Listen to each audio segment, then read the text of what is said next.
तो आज हम शुरू कर रहे हैं MS एक्सेल। और MS एक्सेल का टॉपिक नंबर कौन सा ये 1 है। और इससे पहले हमने खत्म कर लिया MS वर्ड। ठीक है, तो एक्सेल और MS वर्ड में बहुत डिफरेंस है। MS वर्ड के अंदर हम लेटर टाइप करना सीखें। अगर आपको कोई बायोडाटा बनाना है, कोई रिज्यूम बनाना है, कुछ भी आपको लिखना है, लेटर टाइप करना है, तो वो हमने MS वर्ड में सीखा था कैसे करते हैं। पर एक्सेल के अंदर अभी सारी चीज़ें नहीं होती है। ना इसमें लेटर टाइप होने वाला है, ना इसमें आप रिज्यूम बनाओगे, ना इसमें कोई डॉक्यूमेंटेशन का काम करोगे। इसके अंदर करोगे आप मैथमेटिकल काम। ठीक है, क्या करोगे? मैथमेटिकल काम, मतलब जमा घटा गुणा भाग, यही सब करने वाले हो आप किसके अंदर? एक्सेल के अंदर। और इसके अंदर जो मेन काम होते हैं कंपनी के, सैलरी सीट बनती है कंपनी की, अटेंडेंस सीट बनती है एक्सेल के अंदर। उसके बाद यहाँ पे स्टॉक मेंटेन भी होता है एक्सेल के अंदर। गोडाउन के भी सारे काम होते हैं एक्सेल के अंदर। कंपनी के लगभग आप चाहो ना सारे काम कर सकते हो एक्सेल के अंदर। अगर आपको कंपनी का HR बनना है, HR बनने के लिए आपको एडवांस एक्सेल आना चाहिए बिल्कुल बढ़िया से, तब जाके कंपनी का आप HR बन सकते हो। और HR की सब बढ़िया सैलरी होती है कंपनी में। और किसको रखना है किसको नहीं रखना है वो HR ही डिसाइड करता है। ठीक है, तो कंपनी में HR बनने के लिए आपको बढ़िया से एक्सेल आना चाहिए। हाँ, ठीक है। एक्सेल पे कम सैलरी नहीं होती है। जैसे मान लो मेरा एक दोस्त काम कर रहा है, उसकी एक्सेल पे 1 लाख रुपए सैलरी है। अभी आप जो एक्सेल सीखोगे ना, ये नॉर्मल एक्सेल है। इसकी बात होता है कि एडवांस एक्सेल, जिसके अंदर आप डैशबोर्ड बनाना हो गया, MS रिपोर्ट बनाना हो गया, चार्ट्स बनाना हो गया, एडवांस पिवट टेबल हो गया, डायनामिक वीलुकअप हो गया, ये सब सीखने वाले हो एडवांस एक्सेल के अंदर। ये तो आप पहले नॉर्मल एक्सेल सीखोगे 1-2 महीना आप, वो बाद में आता है एडवांस एक्सेल। ठीक है, तो शुरू करें। तो एक्सेल का हमारा पहला पॉइंट है introduction of MS Excel 2013। Introduction मतलब क्या होता है? परिचय। एक्सेल का परिचय मैंने आपको बताया थोड़ा बहुत, कि एक्सेल एक सॉफ्टवेयर है जिसको किस लिए डिजाइन किया गया है? मैथमेटिकल काम करने के लिए। जैसे आपको कंपनी का कोई भी काम करना है, सैलरी बनानी है, अटेंडेंस बनानी है, कुछ भी जमा घटा गुणा भाग मैथमेटिकल कोई भी काम करना है, तो एक्सेल के अंदर बड़ी आसानी से कर सकते हो। अगला पॉइंट है how to start MS Excel. इसको स्टार्ट कैसे कर सकते हैं एक्सेल को? तो एक्सेल को स्टार्ट करना बहुत आसान है। बस आप कीबोर्ड से Window+R प्रेस करना, और यहाँ पे आपको लिखना है एक्सेल, EXCEL। और जैसे आप एंटर करोगे तो आपका एक्सेल शुरू हो जाएगा। और यहाँ पे क्लिक करोगे, एक्सेल का साइज आपका बड़ा हो जाएगा, और यहाँ पे क्लिक करते एक्सेल स्टार्ट हो जाएगा। ठीक है, और माउस से स्टार्ट करना कैसे करोगे? आपको स्टार्ट बटन पे जाना है, और यहाँ पे मिलेगा आपको MS एक्सेल 2013। ठीक है, क्लिक करोगे इसके ऊपर, और यहाँ से इसको मैक्सिमाइज कर लेना, और यहाँ पे क्लिक करके इसको बड़ा कर लेना, तो आपका एक्सेल शुरू हो गया। अब अगला पॉइंट है इसमें, अगला पॉइंट है introduction of row column cell and worksheet. आपने MS वर्ड में सीखा था रो क्या होते हैं, कॉलम क्या होते हैं, वर्कशीट क्या होती है, सेल क्या होती है, इसमें भी बताने वाला हूं दोबारा। ठीक है, चलो बताते हैं आपको। इसको नीचे करते हैं थोड़ा सा, देखो। अब देखो ये कॉलम जो होते हैं ना, ऐसे वर्टिकल में एक कॉलम होते हैं, देखो निशान भी लगा रखा है मैंने। और जो ये हॉरिजॉन्टल में होते हैं ना ऐसे, ये रो होते हैं। और छोटा सा एक बॉक्स बना रखा है मैंने, इसको बोलते हैं सेल। ठीक है, अगर आपको समझ में आ गया हो तो छोटा सा हमने एक टेबल बना रखा है, देखो बच्चों को पूछने के लिए। अगर समझ में आ गया हो इसका जवाब दे सकते हैं बच्चे। तो पहले किससे स्टार्ट करें रोमी? बताओ, जिसको आप बता दोगे उसी से स्टार्ट करेंगे। ये बताओ, जो हमने ये टेबल बनाई है, इसमें कितने कॉलम है, कितने रो है, कितने सेल है? कॉलम 3 है। रो कितने हैं? 8 रो है। और सेल कितने हैं? 24 सेल है। इतना समझ में आया आपको? उसके बाद मैं आपसे एक क्वेश्चन पूछता हूँ। जैसे इस टेबल में कितने कॉलम थे? इस कॉलम में, इस टेबल के अंदर 3 कॉलम थे, 8 रो थे, 24 सेल थे। पूरे एक्सेल के अंदर भी तो बहुत सारे कॉलम और रो बने हुए हैं। ये देखो, मैं आपको पूरा एक्सेल दिखाता हूँ, इसमें देखो कितने सारे कॉलम बने हुए हैं, कितने सारे रो बने हुए हैं। तो इस पूरे एक्सेल के अंदर कॉलम कितने होंगे या रो कितने होंगे? ये जो नंबर है ना, ये नंबर जैसे 32, 33, 34, ये नंबर कहाँ तक होगा? ये जो नंबर है ना, ये नंबर कहाँ तक है? 10,48,576। तो अगर मैं आपसे एक क्वेश्चन पूछूं, क्या आप ऐसे करके एरो को बटन दबा के, क्या आप 10 लाख पे कोई पहुंच सकते हो? कभी कभी नहीं पहुंच पाओगे। समय लगेगा, आपको 1 महीना भी लग सकता है नीचे जाते जाते। एक तरीका होता है डायरेक्ट जाने का, तो क्या बटन दबाना पड़ता है? देखो, कंट्रोल बटन दबाना है, और साथ में डाउन एरो बटन दबाना है। जैसे आप दबाओगे तो सीधा पहुंच जाओगे आखिरी वाले रो पे। तो इसमें टोटल कितने रो हो गए? 10,48,576 हमारे टोटल रो हो गए एक्सेल के अंदर। ऊपर जाना है तो कंट्रोल बटन दबा के आप एरो प्रेस करो, ऊपर आ जाओगे। अगर आपको कॉलम देखना है तो कंट्रोल बटन दबा के राइट एरो प्रेस कर देना, लास्ट वाले कॉलम पहुंच जाओगे। लास्ट वाला जो कॉलम है हमारा वो है एक्स एफ डी। इसका मतलब क्या होता है? 16,384। ठीक है। तो अगर मैं आपसे पूछूंगा कि एक्सेल 2007 के अंदर या 13 के अंदर कॉलम कितने होते हैं, तो आप बताओगे 16,384। रो की बात करूंगा तो कितना बताओगे? 10,48,576। ठीक है। और सेल की बात करूंगा, सेल कितना बताओगे? बताता हूं मैं कितना है, यहां पर लिख रखा है मैंने, ये रहा, ये है 17,17,68,69,69,184। इतने सेल होते हैं। तो एक्सेल कोई छोटा मोटा सॉफ्टवेयर नहीं है, पहले आपको समझा दूं मैं। क्योंकि अगर इसका प्रिंट आउट निकाल के 10 लाख रो का प्रिंट आउट निकाल कर बिछा दो तो यहां से नरले तक भी पहुंच जाएगा ये पेज, या उससे भी ज्यादा। 3 में देखो रो की संख्या कितनी थी? बस 65,536। 2013 में कितनी हो गई? 10,48,576। इससे कई गुना ज्यादा। और इसके अंदर पहले कॉलम हुआ करते थे 256, और अब कितने हो गए? 16,384। और सेल तो बहुत ही कम थे इसमें, 1 करोड़ के आसपास। इसमें तो 17 अरब है। और इसका एक्सटेंशन होता है डॉट एक्सएलएस, और इसका एक्सटेंशन होता है डॉट एक्सएल एस एक्स। ये पहचानने की फाइल होती है। जैसे अगर आपको किसी फाइल को आइडेंटिफाई करना है, ये 2003 की फाइल है या सुपर की फाइल है, तो आपको उसका एक्सटेंशन देखना पड़ेगा बस। और मैं आपको बताता हूँ, इस समय जो एम एस एक्सेल का लेटेस्ट वर्जन चल रहा है, वो चल रहा है एम एस एक्सेल 2021, सबसे लेटेस्ट वर्जन। आप आपके दिमाग में चल रहा होगा 2013 के अंदर इतनी फाइलें हैं, इतने कॉलम है, इतने रो हैं, 2016 में क्या होगा, 2019 में क्या होगा, 2021 में क्या होगा? अरे भैया इतना ही है, सब कुछ इतना ही है जितना ही इसमें, आगे कुछ नहीं बढ़ा है। बस चेंजेस कहाँ के हुए? 3 के बाद 7 में चेंजेस हुए थे, 2007 में। 2007 में जो चेंजेस हुए थे वो चेंजेस अभी तक भी चल रहे हैं, कुछ भी बदलाव नहीं आया है, ना कॉलम में, ना रो में, ना एक्सटेंशन में, सब कुछ सेम है। अगर मान लो हमारे पास ऑफिस 2003 है, ऑफिस 2003 है, और हमारे पास आगे से जो फाइल है वो 2007 की आ गई, तो अब मैं आपसे क्वेश्चन पूछता हूं, 2003 के अंदर एम एस एक्सेल 2007 की फाइल ओपन हो सकती है या नहीं हो सकती है? नहीं कर पाएंगे, क्योंकि आप लो से एडवांस पे नहीं जा पाओगे। पर मान लेते हैं हमारे पास ऑफिस में एक्सेल है 2007, और फाइल आती है 2003 की, तो उसमें ओपन हो जाएगी 2007 में? हो जाएगी। चलो अब एक और क्वेश्चन पूछता हूं मैं आपसे। 2007 हमारे में ऑफिस है, ऑफिस में, और फाइल आ गई 2013 की, 2007 में ओपन हो जाएगी वो? हाँ। क्यों हो जाएगी? इसका जवाब है 2007 के बाद ना एक्सटेंशन सबका सेम है, तो एक्सटेंशन सेम है तो फाइल ओपन हो जाएगी। एक्सटेंशन अगर मान लो एक्स की जगह मान लो यहाँ पे सी हो जाता, तो भैया एक्सटेंशन चेंज होता है, फाइल ओपन नहीं हो सकती उसके अंदर। तो 2003 के बाद 7 में एक्सटेंशन ये हो गया dot x L S x, उसके बाद ना सब कुछ सेम है एक्सटेंशन भी। तो 2007 के अंदर चाहे 13 की फाइल ओपन करो, चाहे 21 की करो, चाहे 19 की करो, सारी फाइल ओपन हो जाएगी 2007 में, क्योंकि एक्सटेंशन चेंज नहीं हुआ है। समझ में आ गया? सिंपल भाषा में इसको नोट करा दूंगा मैं आपको। तो हमने क्या सीखा? How introduction of row column cell. एक होता है हमारा वर्कशीट। वर्कशीट क्या होता है? जिसपे हम ये काम कर रहे हैं ना, इस पूरे को बोलते हैं वर्कशीट। जैसे देखोगे ये वर्कशीट अलग है, ये वर्कशीट अलग है, तो इसको क्या बोलेंगे? वर्कशीट। और जिसमें हम काम करते हैं इसको बोलते हैं वर्कबुक। ये जो हम काम कर रहे हैं ना इसको वर्कबुक बोलते हैं। और ये हो गया आपका वर्कशीट 1, ये 2, ये 3, ये 4, ये सारी वर्कशीट है आपकी। इसको हमने रीनेम किया हुआ है, इसलिए आपको यहाँ पे टॉपिक 1, टॉपिक 2 दिखाई दे रहा है। जब आप एक्सेल ओपन करोगे तो आपको कुछ इस तरह का दिखाई देगा, सीट 1। यहाँ पे क्लिक करोगे तो सीट 2 आएगा, यहाँ पे क्लिक करोगे सीट 2 आएगा। इसी को बोलते हैं वर्कशीट, शॉर्ट फॉर्म में लिखा हुआ है यहाँ पे सीट। और रीनेम कैसे करते हैं? इस पर राइट क्लिक करोगे, राइट क्लिक करने के बाद यहाँ पे रीनेम पे जाओगे, और यहाँ पे आप कुछ भी लिख सकते हो। जैसे मैंने लिख दिया रोमी 1, तो यहाँ पे आप रोमी 1 भी कर सकते हो।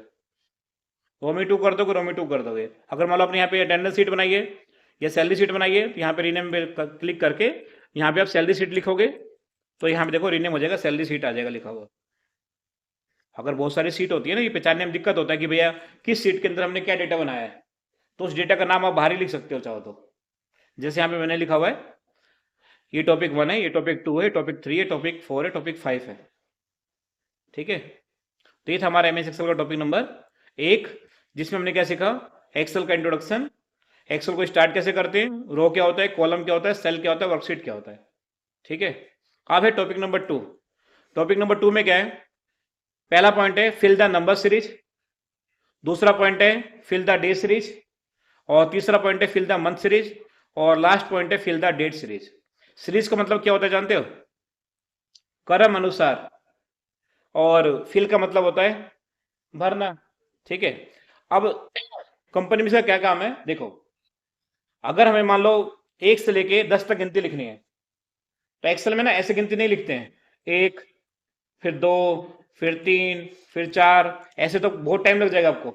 मान लो डेटा, मान लो 15,000 डेटा है, तो सबके आगे आपको सीरियल नंबर चाहिए, तो ऐसे लिखोगे 15,000 तक, तो बहुत टाइम लग जाएगा। तो हमें क्या करना होता है, बस हमें लिखना होता है 1 एंटर किया, फिर हमने 2 लिखा एंटर किया, 1 और 2 लिखा, बस 1 से 2 को सिलेक्ट करना होता है इस तरह से, और सिलेक्ट करने के बाद ये दिख रहा है आपको छोटा सा ना रेक्टेंगल बन गया यहाँ पे, देखो जब इसको टच करोगे तो माउस का सिंबल अभी देखो कैसा है, और जब इसको टच करेंगे माउस का सिंबल देखना चेंज हो जाएगा, ये देखो चेंज हो गया। अगर थोड़ा सा और ऊपर करोगे तो और चेंज हो जाएगा, ये देखो। ठीक है, पर जब ऐसा सिंबल बन जाए, इस तरह का ब्लैक कलर का प्लस बन जाए, तो इसको पकड़ के आपको नीचे करना है। जब नीचे करोगे तो साइड में आपको नंबर दिखेंगे 5 6 7, देखो हमें 10 तक काउंटिंग चाहिए, तो हमने 10 तक काउंटिंग लिख लिया। हमें मान लो 100 तक चाहिए, तो हम इसको पकड़ के थोड़ा और नीचे ले जाएंगे, इसको पकड़ के देखो 100 अभी हुआ नहीं है, अभी हम पहुंचे हैं 70 80 90 100, ये लो पहुंच गए 100 तक। तो 100 तक काउंटिंग फास्ट लिख दोगे मेरे से? अगर मान लो कोई ऐसे लिख रहा है 1 2 3 4 5 और मैं ऐसे लिखूंगा तो कौन जीतेगा? मैं जीतूंगा। ठीक है, क्योंकि एक्सेल कोई छोटा मोटा सॉफ्टवेयर थोड़ी ना है, इसमें क्या पता कितने हजारों लोगों का डेटा बनता है, तो आपको ऑटोमेटिक नंबर लिखना आना चाहिए। तो इसी को बोलते हैं फिल द नंबर सीरीज। अगर मुझे मान लो नंबर जो है वो इवन नंबर लिखना है, अभी हमने तो काउंटिंग लिखी है, अगर मुझे इवन नंबर लिखना है जैसे 2 4 6 8 10 12, जो 2 से डिवाइड होते हैं उसको बोलते हैं इवन नंबर। तो इवन नंबर कैसे लिखेंगे, यहां पे लिखेंगे 2 एंटर करेंगे, फिर 4 लिखेंगे, और 2 से 4 को सिलेक्ट करेंगे, और फिर यही माउस को टच करेंगे, इसको पकड़ के बस नीचे कर देंगे, और जहां तक भी आपको चाहिए देखो आप वहां तक इवन नंबर ले सकते हो, 2 4 6 8 इस तरह से आ जाएगा। अगर आपको ओड नंबर चाहिए जैसे 1 3 5 7 9 इस तरह से, तो यहाँ पे पहले क्या लिखोगे, 1 एंटर करोगे, फिर 3 लिखोगे, 1 से 3 को सिलेक्ट करोगे और इसको पकड़ के ड्रैग करोगे, देखो आपके ओड नंबर आ जाएंगे 1 3 5 7 9 इस तरह से। बताओ इतना समझ में आया? अगला पॉइंट है फिर हमारा fill the day series. Day series का मतलब होता है संडे मंडे लिखना। अब मान लो जो डेटा हम तैयार करते हैं कंपनी का, तो उसमें लिखना पड़ता है भाई संडे कौन सा माल आया, मंडे कौन सा माल आया, ट्यूसडे कौन सा माल आया। तो संडे मंडे आप लिखते रहोगे क्या पूरा दिन? तो इसमें भी ऑटोमेटिक होता है, देखो बस आपको यहाँ पे लिखना है मंडे और पकड़ के ड्रैग करना है ऐसे, देखो संडे मंडे अपने आप आ जाता है इसमें। अगर मान लो आपको शॉर्ट फॉर्म में लिखना संडे मंडे, तो यहाँ पे लिखो MON, इसको पकड़ के ड्रैग कर दो, देखो आपको संडे मंडे आ जाएगा शॉर्ट फॉर्म में। तो इसको अगर नीचे तक और ड्रैग करोगे ना, तो बहुत सारे संडे मंडे आ जाएंगे, देखो इस तरह से, देखो यहाँ पे कितने संडे मंडे आ चुके हैं। ठीक है, अगर मैं इसको नीचे के बजाय ड्रैग करूं राइट की तरफ, तो संडे मंडे उधर भी आ जाएगा, देखो अगर आपको इस तरह से ड्रैग करोगे तो देखो ऐसे भी संडे मंडे आ जाएगा। तो नीचे करोगे तो नीचे आएगा, इधर इधर ड्रैग कर दोगे तो उधर की तरफ चला जाएगा संडे मंडे। आ रहा समझ में? और शॉर्ट फॉर्म में लिखा हुआ है जैसे मैंने यहाँ पे ट्यूसडे, इसको पकड़े ड्रैग कर दूंगा तो इस तरह से संडे मंडे आ जाएगा। और कई बच्चों के मन में कंफ्यूजन चल रहा होगा, सर क्या पहले मंडे लिखना पड़ेगा? अगर मैं संडे लिखूं पहले तब आ जाएगा संडे मंडे ऑटोमेटिक? चलो देखते हैं एक बार, संडे लिखता हूं पहले, इसको ड्रैग करते हैं, फिर भी संडे मंडे आ जाएगा, ऐसा कोई दिक्कत नहीं है। अगर मैं स्टार्ट करूं ट्यूसडे से, तो ट्यूसडे से स्टार्ट हो जाएगा, जरूरी नहीं कि आपको पहले मंडे लिखना है, जहां पे लिखोगे वहीं से ड्रैग करोगे वहीं से अगला दिन आ जाएगा। ठीक है, इतना समझ में आया? अगला पॉइंट क्या है, fill the month series. Month का मतलब होता है जनवरी फरवरी लिखना है इसके अंदर। अब जनवरी फरवरी कैसे लिखेंगे, देखो मैंने यहाँ पे लिखा जनवरी, और इसको पकड़ ड्रैग कर दिया, देखो जनवरी फरवरी ऑटोमेटिक आ जाएगा, ये देखो अगर मैं इसको लिखूँ शॉर्ट फॉर्म में, जैसे JAN, और इसको मैं पकड़ ड्रैग कर दूं, जब शॉर्ट फॉर्म में जनवरी फरवरी आ गया। इसको मैं नीचे की बजाय राइट में ड्रैग कर दूं तो ये राइट में आ जाएगा इस तरह से। देखो, ये देखो, समझ में आ रहा है? अब अगला पॉइंट है हमारा last point, fill the date series. Date का मतलब होता है तारीख लिखना। जैसे आज तारीख है 11 जनवरी 2024, तो ऊपर ये जो कंप्यूटर डिजाइन किया है ना, ये डिजाइन किया है यूके ने। यूके मतलब सॉरी USA ने, जानते USA, अमेरिका, ठीक है। तो उन लोगों ने डिजाइन किया इस कंप्यूटर को।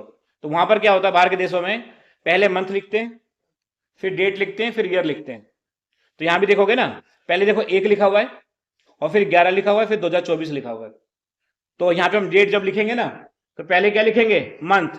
मंथ क्या चल रहा है, जनवरी, और आज तारीख कितनी है, 11 और 2024।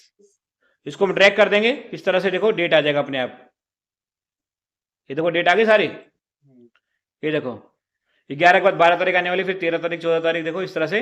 ये महीना कितने का है, ये महीना 31 का है। तो उसका देखो अपने आप आ गया 1 फरवरी, फिर 2 फरवरी। तो आपको इसको चेंज करना पड़ेगा बस। इसको चेंज कर दोगे कंप्यूटर सेटिंग में जाके, इंडियन फॉर्मेट कर दोगे, तो आप फिर यहाँ पे इंडियन में लिख सकते हो डेट। या तो आपको आगे बताएंगे, यहाँ से भी हम चेंज कर सकते हैं। अगर आपको डेट का फॉर्मेट चेंज करना है तो यहाँ पे डेट पे जाओगे, और यहाँ से आप डेट का फॉर्मेट चेंज कर पाओगे यहाँ पे डेट में जाके। पर कैसे चेंज करेंगे वो बात की बात है, अभी नहीं, ठीक है। आपका होमवर्क क्या है, देखो अभी जाके करोगे आप। पहले वाले टॉपिक में तो कुछ है ही नहीं प्रैक्टिस करने के लिए। प्रैक्टिस करने के लिए सब सारा कहाँ है, टॉपिक नंबर 2 में है प्रैक्टिस करने के लिए सब कुछ। क्या करना आपको, देखो विंडोआर करना है और एक्सेल लिखोगे, एक्सेल आपका ओपन हो जाएगा। यहाँ पे क्लिक करोगे, एक्सेल ओपन हो गया। आपको कितनी सीट लेनी है, 5। एक सीट तो पहले से मिलेगी आपको, या 3 मिलती है 2013 से नीचे के वर्जन में। तो यहाँ पे 3 सीट होगी आपके पास।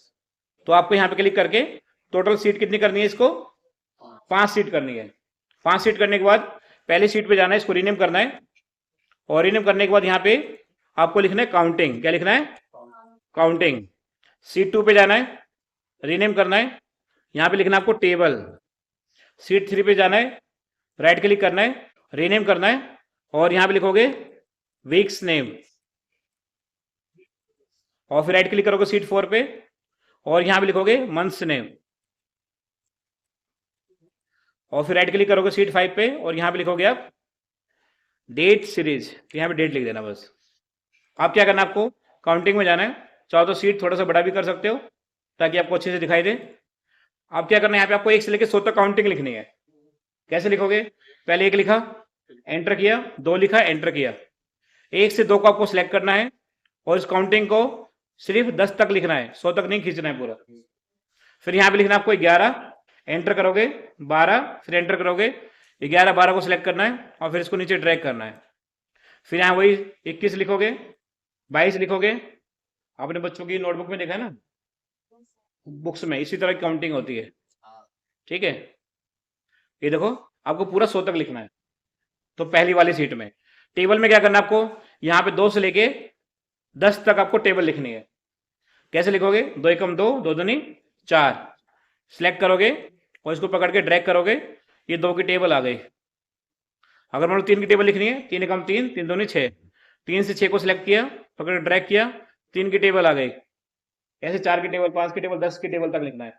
ऐसे मैं क्यों लिखवा रहा हूँ, ताकि आपको ड्रैग करने की ना प्रैक्टिस हो जाए पहले दिन ही अच्छे से। नहीं तो आगे जाके आपका माउस ही नहीं चलेगा, फायदा क्या है। फिर होता है वीक्स नेम। वीक्स नेम में क्या करना है, आपको सीट को जूम कर सकते हो यहाँ से, आपको संडे मंडे लिखना है, वर्टिकल में भी हॉरिजॉन्टल में भी। तो यहाँ पे पहले लिखना आपको संडे, इसको पकड़ ड्रैग करोगे तो संडे मंडे आ गया, ये वर्टिकल में आ गया। आप देखोगे वेडनेसडे बाहर चला गया है, ए से बी में आ गया है। तो ए में लाना कैसे लाएंगे, इसको पकड़ के ए को बड़ा कर देना से, तो देखो ए में आ गया ये। फिर आपको यहाँ पे लिखना है संडे मंडे शॉर्ट फॉर्म में, तो यहाँ लिखोगे SUN, इसको पकड़ ड्रैग करोगे, संडे मंडे आ गया शॉर्ट फॉर्म में। फिर ये चीज आपको लिखना है हॉरिजॉन्टल में, यहाँ लिखा मैंने संडे, और इसको नीचे की बजाय राइट में ड्रैग करना है, संडे मंडे इस तरह से आएगा। और वेडनेसडे देखो पूरा नहीं दिखाई दे रहा है, तो इसको आपको बड़ा करना पड़ेगा ऐसे बार बार। और देखोगे क्या क्या नहीं दिखाई दे रहा, फिर दोबारा नहीं दिखाई दे रहा है यहाँ पे, तो इसको बड़ा करोगे इस तरह से। समझ में आया। ऐसे फिर शॉर्ट फॉर्म में लिखोगे संडे मंडे हॉरिजॉन्टल में। फिर जाओगे मंथ्स नेम में, ऐसे आपको मंथ्स नेम लिखना है। और फिर जाओगे डेट में, ऐसे आपको डेट लिखना है।